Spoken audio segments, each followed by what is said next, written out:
السلام علیکم ورحمۃ اللہ وبرکاتہ۔ میرے محترم دوستو، آج آپ کے سامنے حضرت امام مہدی علیہ الرضوان کا مختصر تعارف کرانا چاہتا ہوں۔ سوال: حضرت امام مہدی علیہ الرضوان سے متعلق اسلامی عقیدہ کیا ہے؟ تو اس کا جواب یہ ہے کہ حضور نبی کریم خاتم النبیین صلی اللہ علیہ وسلم نے قیامت سے پہلے ایک ایسی شخصیت کے ظہور کی خبر دی ہے کہ جب دنیا میں ظلم و ستم بڑھ جائے گا اور دین پر عمل کرنا انتہائی دشوار ہوگا تو اللہ تعالیٰ اس مرد حق کے ذریعے دین اسلام کو استحکام عطا فرمائیں گے۔ اس شخص کو حدیث میں مہدی کا لقب دیا گیا ہے۔ سوال: حضرت امام مہدی علیہ الرضوان کا نام کیا ہوگا؟ تو اس کا جواب یہ ہے کہ حضرت امام مہدی علیہ الرضوان کا نام حضور پر نور صلی اللہ علیہ وسلم کے نام پر یعنی محمد ہوگا۔ سوال: حضرت امام مہدی علیہ الرضوان کے والد محترم اور والدہ محترمہ کا کیا نام ہوگا؟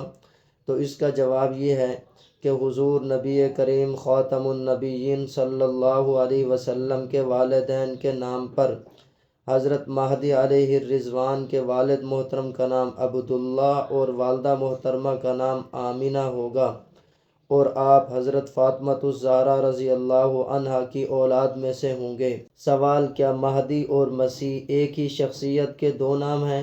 نیز مرزا قادیانی کا عقیدہ بھی بتائیں۔ تو اس کا جواب یہ ہے کہ یہ دو مختلف شخصیتیں ہیں۔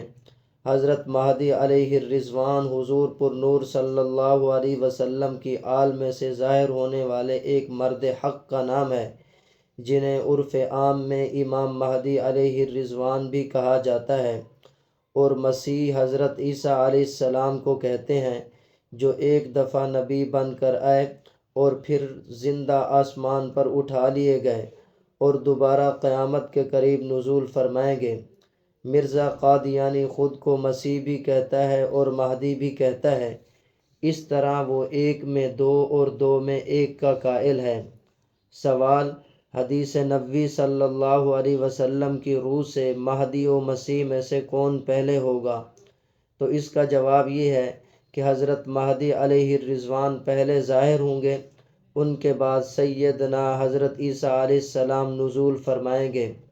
سوال: حضرت امام مہدی علیہ الرضوان کی حدیث نبوی سے چند نشانیاں بتائیں۔ تو اس کا جواب یہ ہے: مسلمانوں کے خلیفہ کی وفات کے بعد نئے خلیفہ کے انتخاب پر اختلاف رائے ہو جائے گا۔ نمبر 2، حضرت امام مہدی علیہ الرضوان مدینہ منورہ چھوڑ کر مکہ مکرمہ کی طرف ہجرت کر جائیں گے تاکہ انہیں خلیفہ نہ بنایا جا سکے۔ نمبر 3، آپ علیہ الرضوان کے والد کا نام عبداللہ ہوگا، آپ کا اصل نام محمد ہوگا اور لقب مہدی ہوگا۔ نمبر 4، آپ علیہ الرضوان کا سلسلہ نسب حضرت امام حسن رضی اللہ تعالی عنہما سے حضرت فاطمۃ الزہرا رضی اللہ عنہا تک پہنچے گا۔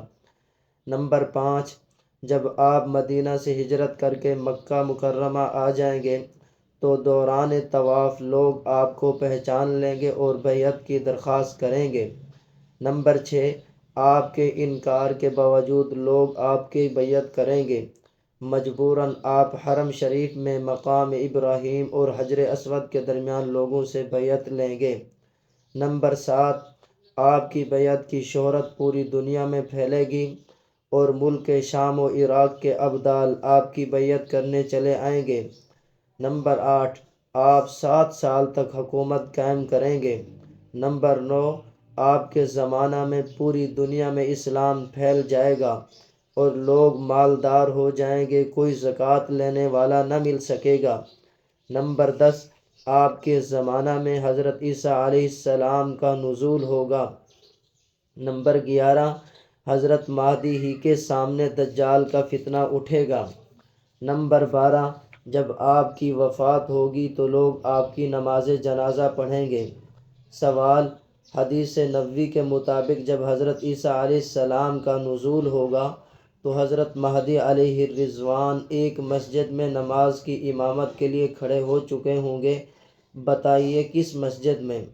تو اس کا جواب یہ ہے دمشق کی مرکزی جامع مسجد میں، اسی مسجد کے مشرقی مینارہ پر حضرت عیسیٰ علیہ السلام کا نزول ہوگا۔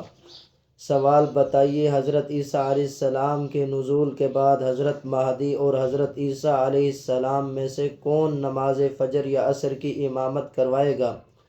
تو اس کا جواب یہ ہے، حضرت مہدی پہلے ہی امامت کے لیے کھڑے ہو چکے ہوں گے کہ حضرت عیسیٰ علیہ السلام زمین پر تشریف لائیں گے اور نماز میں شامل ہونے لگیں گے۔ حضرت مہدی امامت کے لیے حضرت عیسیٰ علیہ السلام کو جگہ دینے کے لیے پیچھے ہٹیں گے، مگر حضرت عیسیٰ علیہ السلام حضرت مہدی کی ابتدا میں ہی نماز فجر یا عصر ادا کریں گے، اور اس سے لوگوں کو معلوم ہو جائے گا کہ حضرت عیسیٰ علیہ السلام نبی بن کر نہیں بلکہ حضور نبی کریم صلی اللہ علیہ وسلم کے امتی بن کر تشریف لائے ہیں۔